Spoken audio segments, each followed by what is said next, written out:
If Antonio thinks he's going to get to do all the baby dedications, he's sadly mistaken. Well, that was awesome. Because that would make it a bad day for me if I didn't get to do a baby dedication every so often. You know, that's a common question that people ask us, every so often. It's like, how's your day? Is it a good day? Is it a bad day, right? And depending on how things go, we'll either classify it as a good day or a bad day. Not only that, but days in themselves have a way of changing. Matter of fact, a day could start off bad and turn good. A day could start off good and then turn bad. Basically, we know from life that days have a way of changing. They really do.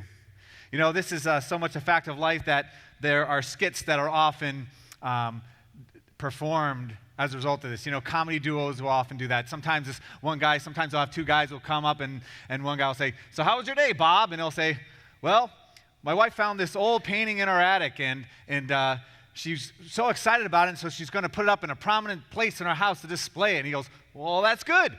He said, "Yeah, but the thing is just so ugly. It makes me sick, literally sick to even look at it, and I'm just so depressed that she's going to be putting it up in a prominent place in the house." He goes, "Oh, that's bad." He said, "But then, I heard that the ugliest art is usually the most valuable art." I don't know if you've heard that's true. And so he said he took it to get it appraised. And he found out it was worth $200,000. So his friend says, "Well, then that's good." But he says, "Well, my wife knew how much I hated it, so she gave it away." And he said, "Well, that's bad." And days have a way of doing that, They have a way of, in fact, changing. And this is something that's not just true in, our communities and our culture, but this is something that transcends. It's worldwide. It happens cross-culturally. And I want to show you an example of that. Take a look.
Do you like that? All right, so you see I have a little bit of a dark sense of humor at times, But here's the thing. 1 minute you may be in the dumps, and then you can feel like you're on top of the world, and all you need is a change of perspective, right? But then there's times when it's not like that. Sometimes it's not just a change of perspective. Sometimes life is like getting hit by an ice cream truck. Because I don't know if you heard the music, but that's what it was. It was an ice cream truck. But here's the thing, sometimes life can go the other way too. It can go where you're blessed beyond belief. You see, a reality of life is that there come times when almost in an instant our lives can take an abrupt turn, either for the better or for the worse. You know, recently my wife Kelly and I experienced this. Life's going well, everything's great. We were just ready to send our youngest off to college, and, everyone's, doing well. Everyone has their little struggles here or there, but life was just good, and everything was going well. And then we were starting to dream about what was coming next for us, and we were thinking about, okay, maybe we want to, maybe we'll downsize our house, or maybe we'll just relocate, we'll do different things. And we were talking about, maybe we'll just sell our house and move and cut down on the commute. But we were just kind of dreaming about the future, and by and large, life was good. And then I got a call from my wife.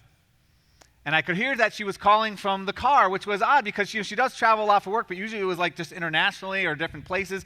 And but she wasn't meant to travel anywhere, not even locally. So I'm thinking, why is she in the car at 12 o'clock? And so I asked her, what's going on?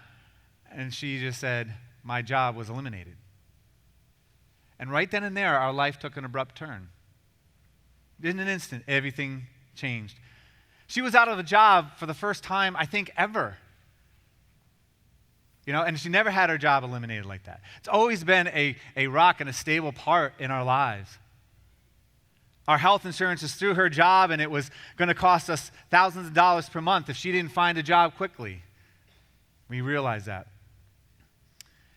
And we both quickly realized that it wouldn't be long until we were in, somewhat of a financial crisis if she didn't find that job soon. So we took that as a sign that God wanted us to sell our house. And so, we did. We put it on the market. And then it sold within less than a week. So that was good, right? And then we realized, okay, she's jobless and we're both ready to be homeless because we didn't have a place lined up. So we had to kind of find a place and do that. And if we were homeless, that would be bad. And and life has been a series of ups and downs until this very moment, and she's still searching. And so I had asked that you would be in prayer for that. But this is the way life can be. One moment it's a good day, and then in almost an instant it becomes what we classify as a bad day. And then maybe it's a bad day and it becomes a good day. And you know what? This is what we see in our passage for this morning. We see this very thing happen in the lives of three main people. People we've been seeing aspects of their lives throughout this account of history, studying the life of Esther. We see it in the life of a man named Haman. He's the evil guy in this part of history. Very bad man, but he was let's just say the prime minister. He was the second in command to the king himself. And we also see in the life of Mordecai, Esther's cousin, who raised her, and Esther herself.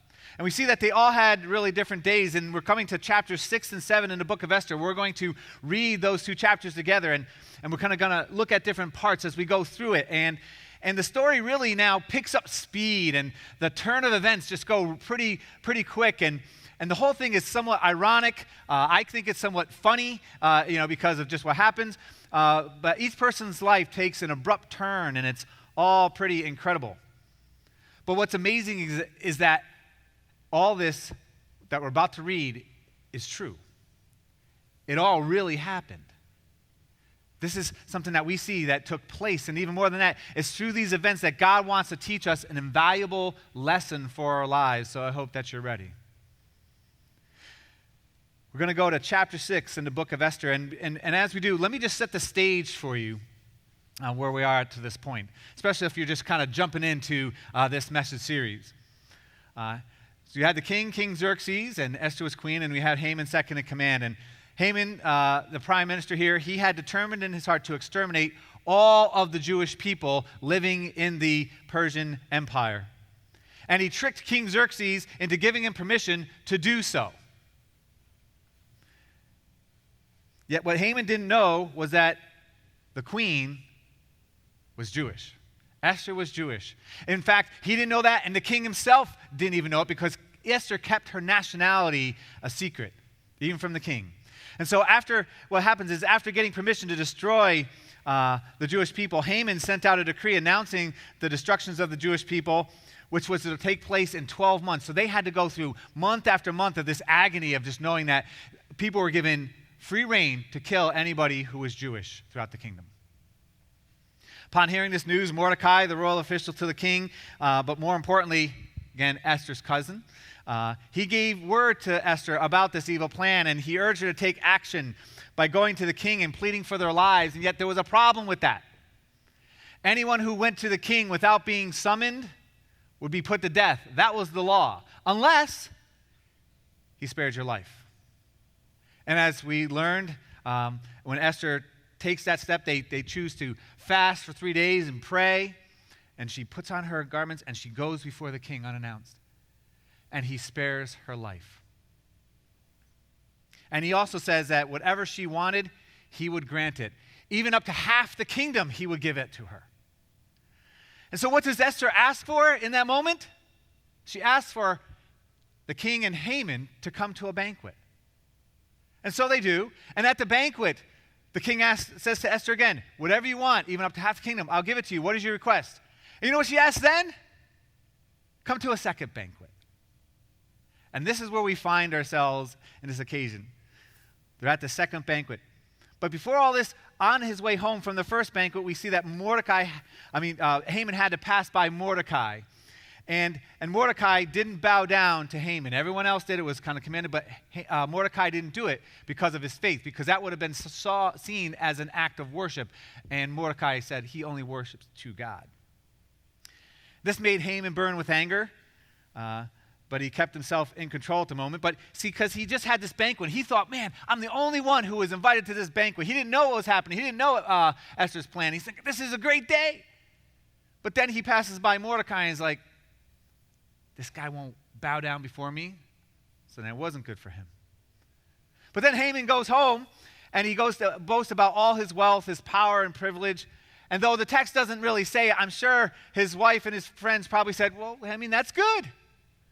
But then he told them that he got no satisfaction whatsoever because Mordecai was still refusing to honor him. So that was bad. So his wife and friends tell him, well then, why don't you build a gallows 75 feet high and hang Mordecai on it and enjoy yourself? Just take him out. You had the power to do so. And to Haman, this seemed good. And so he had these gallows built. And so right before the second banquet, after building these gallows, now we see what comes next. And we join in chapter 6, and now let's read it together. This is what it says. So then that night, before the second banquet, after Mordecai has this big pole built, the king could not sleep. So he ordered the book of the Chronicles, the record of his reign, to be brought in and read to him. It was found recorded there that Mordecai had exposed Bigthana and Teresh, two of the king's officers who guarded the doorway, who had conspired to assassinate King Xerxes. What honor and recognition has Mordecai received for this? The king asked. Nothing has been done for him, his attendants answered. The king said, who is in the court? Now Haman had just entered the court of the palace to speak to the king about impaling Mordecai on the pole he had set up for him. His attendants answered, Haman is standing in the court. Bring him in, the king ordered. And when Haman entered, the king asked him, what should be done for the man the king delights to honor? Now Haman thought to himself, who is there that the king would rather honor than me? I get a little kick out of it. I can't help it, because like he's saying, look at this is great. This is going well. I just show up and this is going to happen. And before you think I have a, disturbed sense of humor, even though it's a little bit because of the video, I get it. But what I'm trying to tell you is that, remember, Haman was an evil person. He was looking to exterminate all of the Jewish people. He was the Hitler of his time. So I don't feel sorry for him whatsoever, okay? And here's how it goes. And he says, so he answered the king, for the man the king delights to honor, have him bring a royal robe that the king has worn and a horse the king has ridden, one with the royal crest upon his head. Then let the robe and the horse be entrusted to one of the king's most noble princes. Let them robe the man the king delights to honor and lead him on the horse through the cities, proclaiming for him, this is what is done for the man the king delights to honor, meaning this is someone who is just like a king himself. Go at once, the king commanded Haman. Get the robe and the horse and do just as you suggested for Mordecai the Jew. who sits at the king's gate. Do not neglect anything you have commanded. Now, we saw this before, but I can't help it. I just love this passage, right? We kind of we looked forward to see this, and now we're seeing it again as we come to it. And can you just imagine again what happened in that moment? Here is Haman. He has just built this huge 7-story structure, right, in his yard, upon which he was going to kill the man he hated. And he even arrived early to make sure that he was the first to gain a hearing from the king to get approval and carry out this whole thing. And not only that, but he doesn't even have to send word to the king. The king called Haman himself, and he asked Haman how he should honor a special someone. And Haman tells him that what would be his dream day. This would be Haman's dream, just parade him throughout the entire kingdom. And Haman tells him what he wanted to do. So for Haman, this was starting out to be a great day. He had it all. And one of these dreams that for him was about to be fulfilled, and the only aspect that wasn't the way he wanted, with Mordecai not honoring him, it was about, in his mind, was about to be corrected. He was about to even have him killed. But before he could get to that part, the king says, do this for Mordecai. Can you imagine the feeling in his stomach? Can you just imagine the look on his face? Now, before, again, some of you think I'm cold-hearted, he was the Hitler of his day. And this is one of those moments where justice comes in this life. And it's good to see. It's one of those moments where the evil villain gets their due, so it's a great moment. And guess what? It gets even better. Well, not from Haman's standpoint. From Haman's standpoint, it gets even worse. Here's what happens. So Haman got the robe and the horse. He rode Mordecai and led him on horseback through the city streets, proclaiming before him, this is what is done for the man the king delights to honor. I'm saying it that way because I'm sure he wasn't happy about it at all. This is what is done for the man the king delights to honor. And after Mordecai returned to the king's gate, he did that. But Haman rushed home with his head covered in grief, and he told Zeresh, his wife, and all his friends everything that happened to him. One commentator has said that for Haman having to say these words must have been like gravel in his mouth. Must have been so hard to say, so extremely difficult and humiliating for him because of his incredibly prideful heart. Plus, it was also extremely embarrassing because everyone in the city knew about the tension between him and Mordecai, except the king. And everyone probably knew, okay, he just built this huge gallows pole, right? And it doesn't take a rocket scientist to figure out what that was for. So to this day, for Haman, was as humiliating as it could get. It turned out to be a really bad day. Days have a way of changing, don't they? It was true for Haman, and not just for him, but it was also true for Mordecai, as we say. Remember, just the night before, Haman passes by Mordecai, and once again, Mordecai refuses to bow down because of his faith. And the next morning, Mordecai wakes up to see this big pole constructed. And then all of a sudden, he gets a knock at his door. And it's Haman. What do you think was going through Mordecai's mind at that point? He's probably thinking, all right, it's over. I'm a goner. It's done. But instead, Mordecai is honored. He is honored by the king. And the one who has to carry out the entire event is his enemy, Haman. So that must have been a sweet moment for Mordecai, right? And maybe after that he thought, well, this is shaping up to be a good day after all. And I'm sure that was there. But here's another thing that was very interesting. We read that Mordecai went right back to the king's gate. Because here's the thing. There was still the matter of the edict of destruction against the Jewish people. That was still in effect. And so I think any final assessment probably had to wait. And that's probably why he just went right back to it. I don't think he gloated all that much. Because he still knew, okay, this day had passed, but he didn't know what was coming next. Then after the parade honoring Mordecai, we pick up the day's events back again at Haman's house. Starting at verse 13 of chapter 6, here's what it says. Haman's advisors and his wife Zerah said to him, since Mordecai, before whom your downfall has started, is of Jewish origin, you cannot stand against him. You will surely come to ruin. And while they were still talking with him, the king's eunuchs arrived and hurried Haman away to the banquet, Esther had prepared the second banquet. So the king and Haman went to Queen Esther's banquet, and as they were drinking wine on the second day, the king asked, Queen Esther, what is your petition? It will be given to you. What is your request? Even up to half the kingdom, it will be granted. Then Queen Esther answered, if I have found favor with you, your majesty, and if it pleases you, grant me my life. This is my petition. And spare my people. This is my request. For I and my people have been sold to be destroyed, killed, and annihilated. If we had been merely sold as male and female slaves, I would have kept quiet because no such distress would justify disturbing the king. King Xerxes asked Queen Esther, who is he?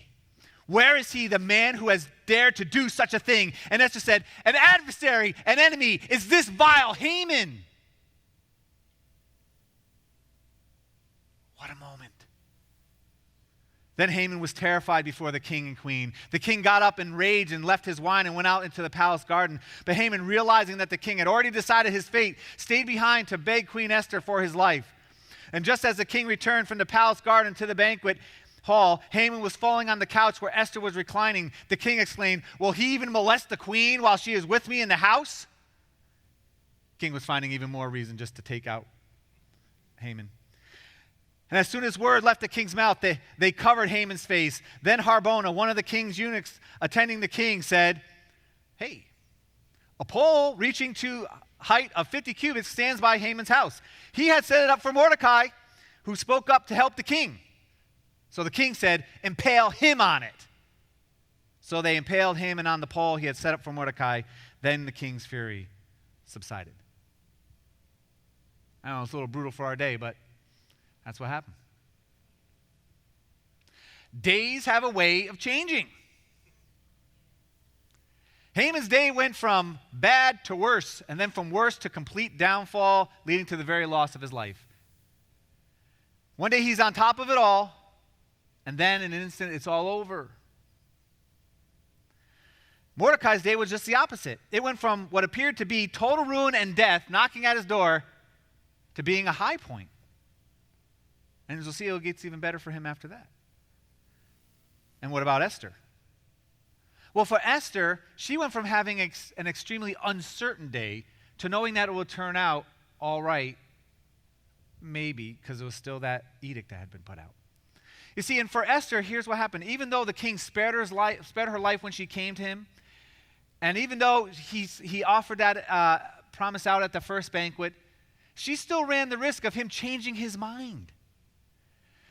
She still ran the risk of him listening to some of his royal officials and just taking their advice quickly and blindly, as he had done repeatedly before, as we saw right back in chapter 1. This is one scholar states, Esther faced the delicate and dangerous challenge of accusing Haman without incriminating the king, who had, after all, sealed Haman's decree of death with his full knowledge and approval. Think about that. King Xerxes gave approval for all this. She had to incite the king against his friend and closest advisor without bringing the king's wrath on herself. Esther rocks. Just that courage and the calm under pressure.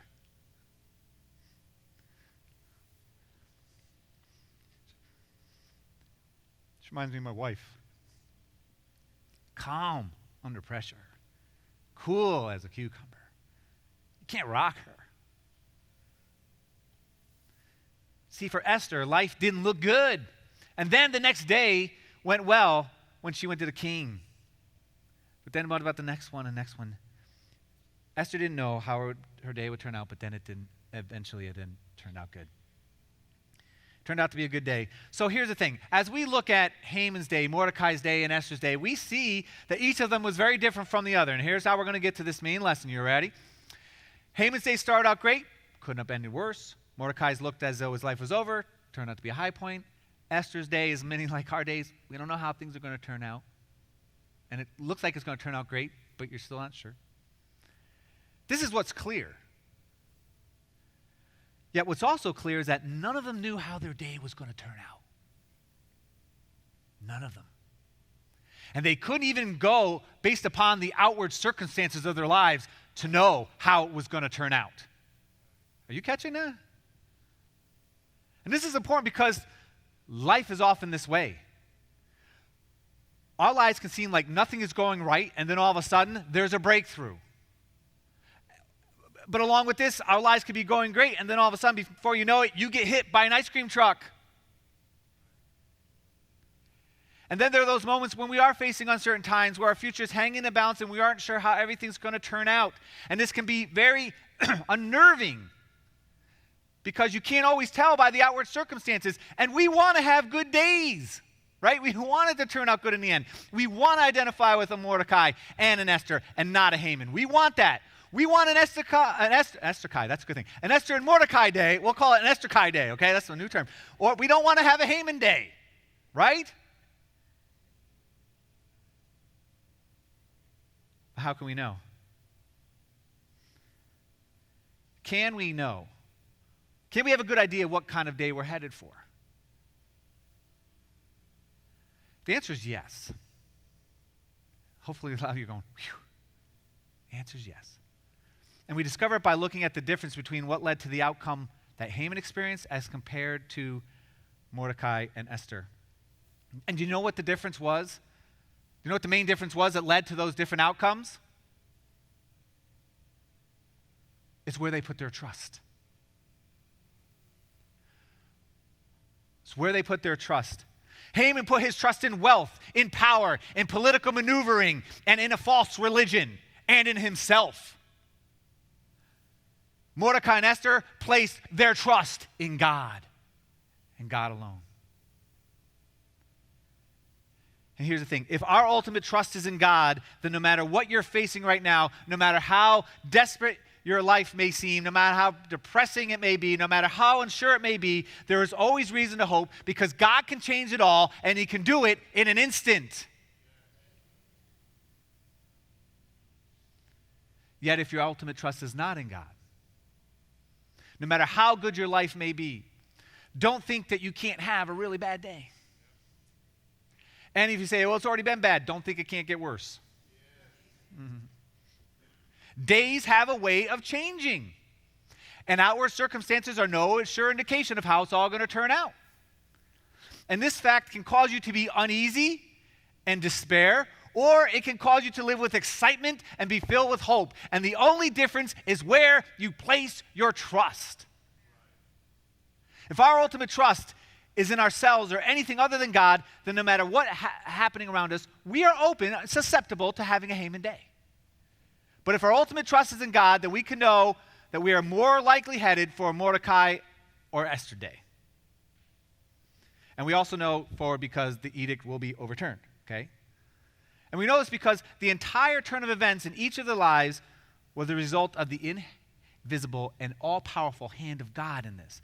You know that sleepless night of the king, the book being turned open to just the right place where they read about Mordecai, and Esther having been queen and made queen. Even before all this, that didn't just happen as we talked about.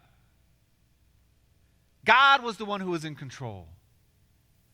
God is the one who will always prevail, and whether or not we are on His side and have placed our trust in Him makes all the difference.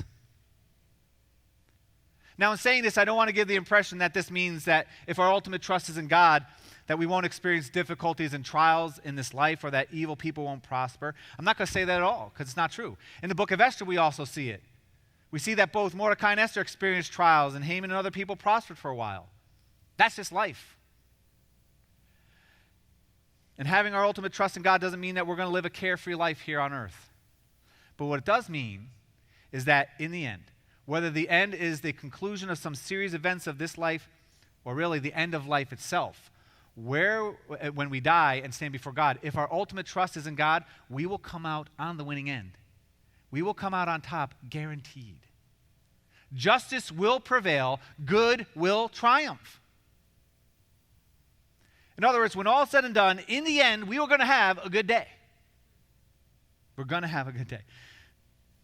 And so I have an important question to ask every one of you this morning, and it's this. Where is your trust? Where is your trust? Where have you placed it? When it comes to where you spend eternity, that's the most important question any of us could ask. Where are we spending eternity? Where is your trust? Are you trusting in yourself? Are you trusting in your own good deeds? Are you trusting that it might you're just hoping that it will all turn out okay? Or are you trusting in how God says you get to heaven, and that's by committing your life to Jesus? Have you trusted God by placing your life into Jesus' hands? Jesus said that we have to follow him. We have to entrust our lives to him. That's how we have a place in heaven. And the Bible teaches us that place in heaven is guaranteed when we commit our lives to him. No matter how your life goes in this life, when you entrust your life to him, it's going to be a good day because you'll spend eternity in heaven, and that's forever. How it all depends on where you place your trust. Where you'll spend eternity in heaven or hell is based on it. And so if you're unsure whether you've placed your trust in Jesus, then I want to encourage you to come up after the service or on the Orange Connection cards, write down, so you want to learn more about what it means to follow Jesus, because this is too important. You need to know where you're going to spend eternity.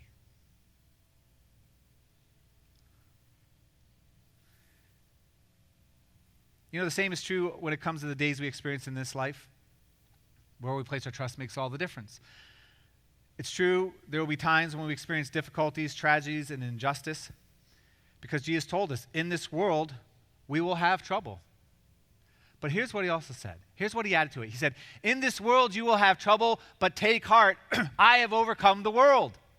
Right?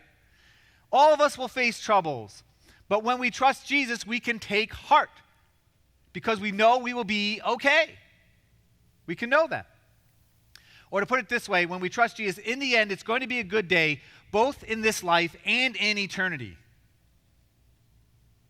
Doesn't mean we won't go through difficulties. Doesn't mean we won't go through trials. But it's going to be a good day.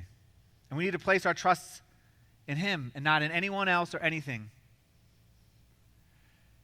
You know, when I got that call from Kelly, she told me that her job was eliminated. I have to tell you, I was shocked, because it never had happened before in our entire marriage. I was shocked, but I wasn't rocked, because I knew that God was in control. And throughout my life, I've seen God do this over and over and over again. Brings you right up to the edge and says, take that next step. You don't know, but he always comes through every single time. And I wish I could say, as a pastor, I've seen this so many times before, I just said, yeah, let's go for it. This is an adventure. Let's ride. And there's a part of that. And then you have also those other moments where you go, and I'm thinking, I've been a pastor for so long, it's not working for me now? Why do I still have it? Because if that was the case, if he didn't bring you to those points, where would faith be? If it was so cut and dry, if it was 100% certain, no faith. We can have a great indication, we can know how it goes, but I think it has to have that element for us to say we need to rely upon him. Both Kelly and I knew that we said, when this thing happened, we said, this just is a solid reminder from God that our security is always in him, has always been, always will be.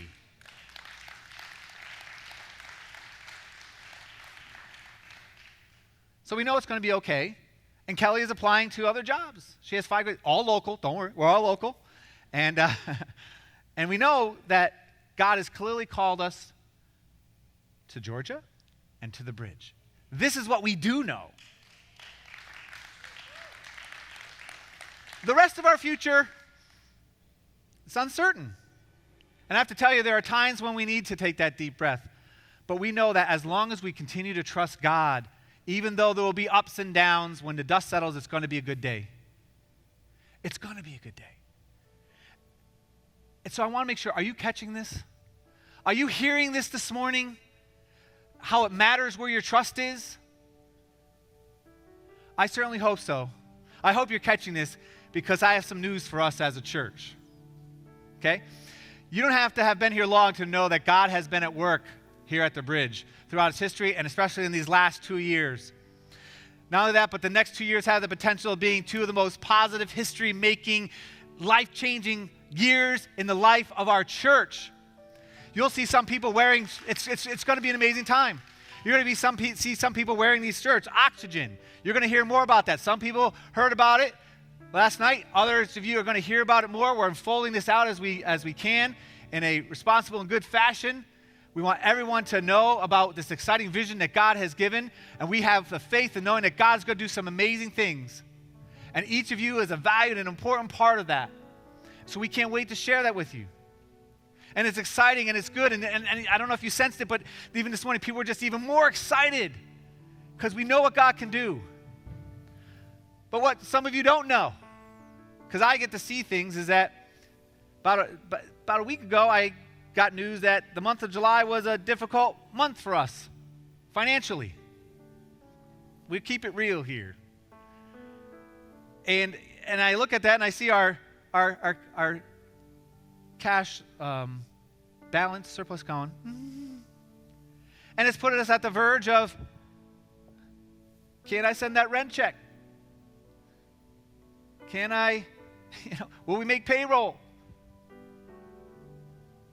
You just need to know. But here's the thing. I've seen God come through over and over again. I've seen us bounce back from these kind of months. And I really believe that God is bringing us to this point. So he says, look, where's your ultimate trust?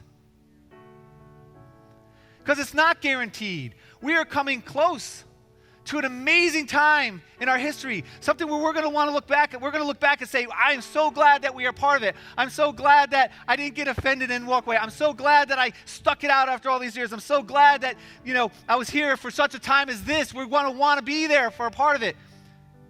But we need to get there. We need to get through the end of this year.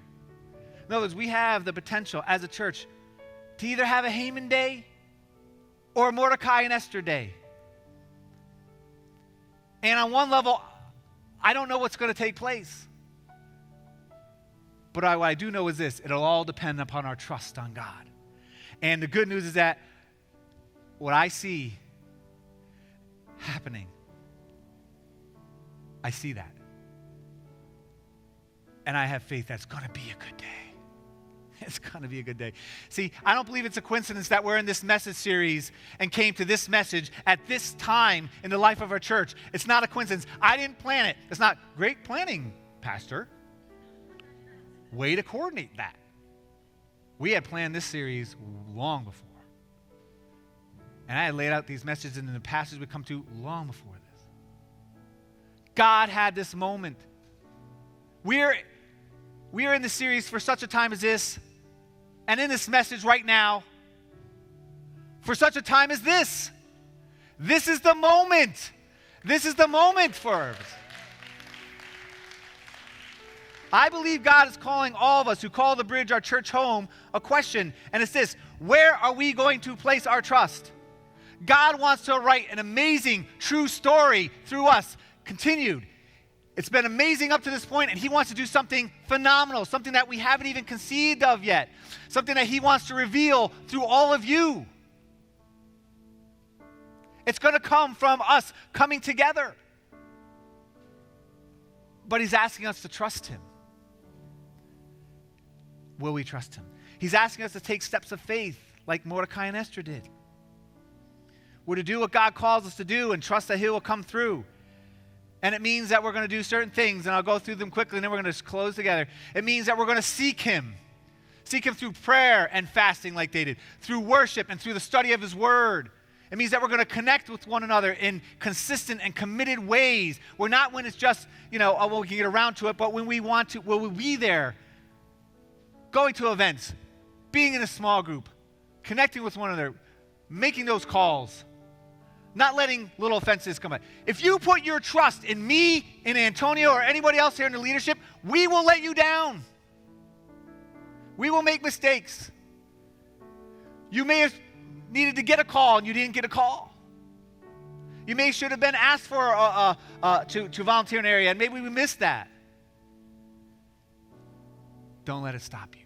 Don't put your trust in us. Put your trust in God and say, these are hopefully decent guys you like, but we're not going to trust in us. We also means that we're going to serve others even when it's not convenient. It means we're going to invite people to church week after week. We're not going to say, oh, that's someone else's job. Oh, that's not my personality. Oh, I'll let it happen. But we'll go to those invite towers and say, you got to come to this message series. You got to come to the church. Come out to this event. Hey, we're going to have the women, hey, we're going to have this salad supper. Come on out to this. Guys, hey, we're going through this amazing study, and we're going to do some axe throwing. Oh, it's going to be good. And we have to also be giving to the church like never before. And then when we do that, we will watch God do only what he can do.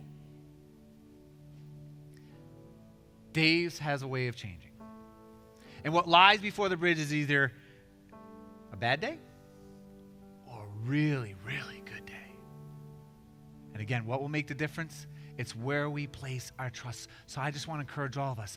Let's place our trust in God and anticipate a great day. Let's come together. When I first was called here, I saw amazing potential. I've seen God do an amazing thing these last 2 years. I am excited about the next 2 years, but we have to place our ultimate trust in him, follow him alone. And if we do, we are going to be so happy we are part of history here.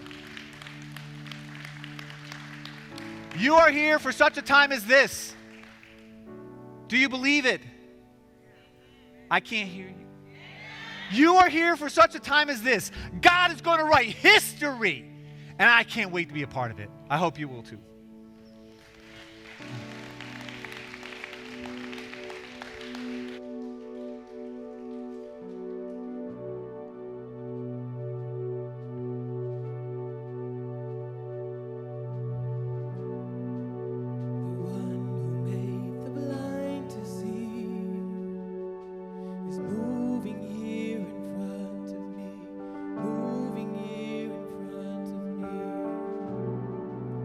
The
So if you ask me, how was my day?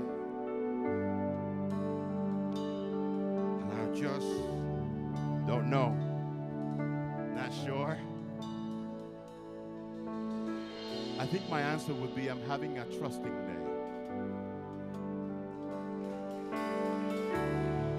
I'm having a trust in Jesus day. Because I know that all things work together for the good of them that love the Lord. So a bad day does not mean a bad life. It just means a bad day. Right? Because all things work together. So as you go out into the world, just remember that. Do not suffer like those who have no hope. You trust in Jesus. Everything that happens to you happens for you. You're not believing me.